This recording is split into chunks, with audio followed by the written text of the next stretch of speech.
The NFL playoffs are better with FanDuel, because right now new customers can bet $5 and get $200 in bonus bets. Guaranteed. That's $200 in bonus bets, win or lose.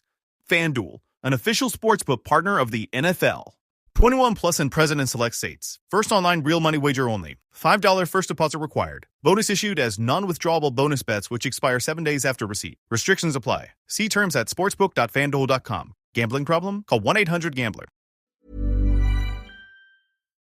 On today's Smart 7 ceasefire deal agreed for Gaza, Russia accused of plane bomb plot and lots more. It's Thursday 16th of January, it's hot and spicy food day, and happy birthday Lin-Manuel Miranda. The Smart 7. It's news, but not the news.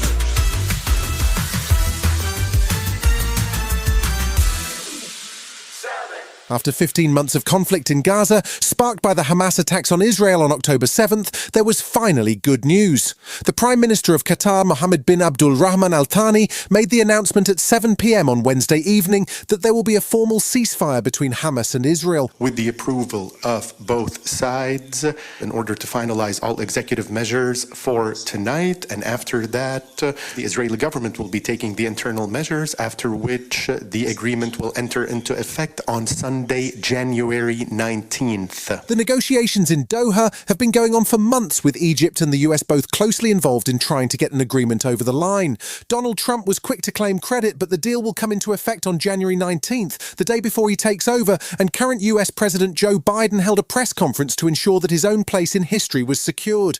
UK Prime Minister Keir Starmer welcomed the deal and emphasised the need for a huge surge in aid, while Tess Ingram from UNICEF says the sooner the ceasefire starts, the better. For the children in Gaza, it's an unfathomable reality. So every day that goes on, we see more children being killed in this war, and that's why this ceasefire is so imperative as soon as possible.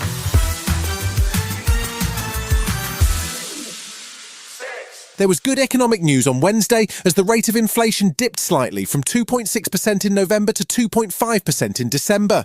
The figures also showed a drop in core inflation and service price inflation, and those numbers will be a big relief to Chancellor Rachel Reeves. It clears the way for another Bank of England rate cut, which should help to drive the growth that the Labour government desperately wants to see. It didn't sound like Tory leader Kemi Badenoch was in a celebratory mood, though, at Prime Minister's Question Time. The Prime Minister may try to blame his inheritance or blame global factors, but why should anyone trust a word he says over the businesses who are saying that his budget means fewer jobs, lower growth and higher borrowing costs?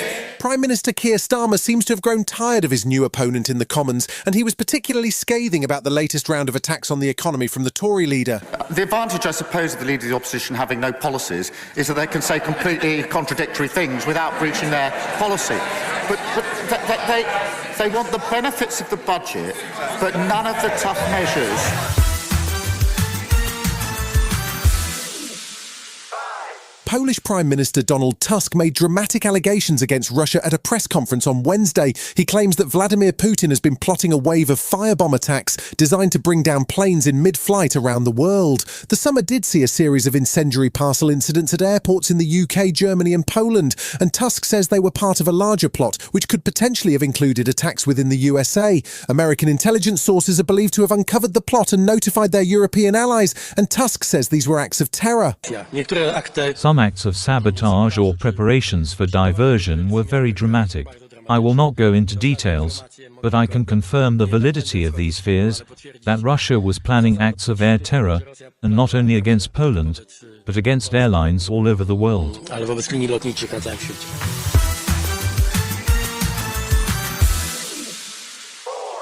The government is being asked to make an amendment to the new Employment Rights Bill that first came before the Commons in October. The Women and Equalities Committee issued a report on Wednesday recommending that a new right of bereavement leave should be introduced for women across the UK who suffer a miscarriage. It's estimated 250,000 women lose a baby before the 24-week mark each year, and the new proposal would see 2 weeks of compassionate leave for them and also for their partners. Sarah Owens, chair of the committee, is planning to table the amendment. What we're saying now, it's time the law caught up with society.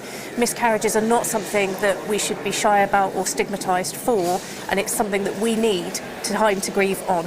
Still to come on today's Smart 7, Arsenal face Spurs in North London derby and tributes to a singing 70s icon. Right after this.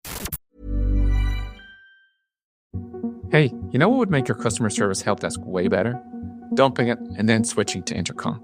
But you're not quite ready to make that change. We get it. That's why Finn, the world's leading AI customer service agent, is now available on every help desk. Finn can instantly resolve up to 80% of your tickets, which makes your customers happier and gets you off the customer service rep hiring treadmill.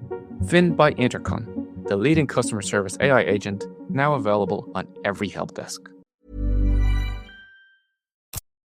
Welcome back.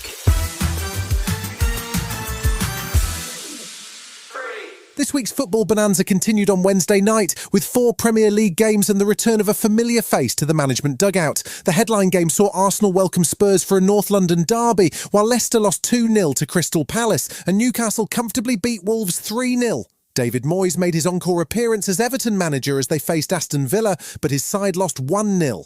Arsenal conceded an early goal to Spurs at the Emirates, but came roaring back to win 2-1 and reclaim second spot in the table to Mikel Arteta's delight. The attitude, for me, was outstanding. The way they played, the purpose that they played, the intensity, it was really good.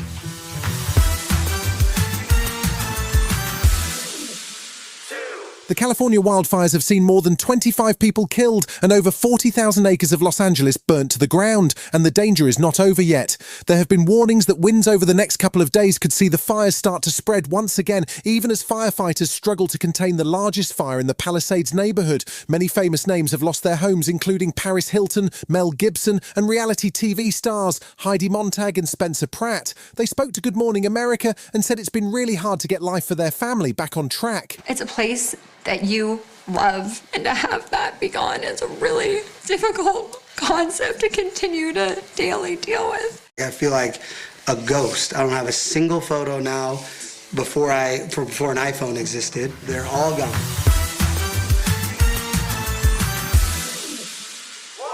Wednesday saw the death of singer and TV star Linda Nolan at just 65 years of age, following a long battle with cancer. She first rose to fame in the 70s alongside her sisters as the Nolans. They were championed by Cliff Richard on his TV show and then found themselves touring Europe with Frank Sinatra. They also had a number of top 10 hits, including the iconic I'm in the Mood for Dancing. Linda went on to star in musicals and became a regular on TV show Loose Women, where she documented her battle with cancer, which first got diagnosed in 2005 and then recurred in 2017. Tributes flooded in from her fellow Loose Women, her family, and the many charities that she raised over £20 million for. Rest in peace, Linda. What scares me the most, I think, is dying. I mean, I'm not scared of dying. I'm sad that it's going to happen.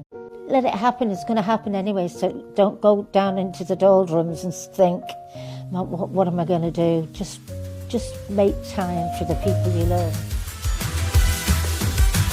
You've been listening to The Smart 7. We'll be back tomorrow at 7 a.m. Hit that follow button and have a great day. Give us 7 minutes, we'll give you the world. Hey, you know what would make your customer service help desk way better? Dumping it and then switching to Intercom. But you're not quite ready to make that change. We get it. That's why Finn, the world's leading AI customer service agent, is now available on every help desk. Finn can instantly resolve up to 80% of your tickets, which makes your customers happier and gets you off the customer service rep hiring treadmill. Finn by Intercom, the leading customer service AI agent, now available on every help desk.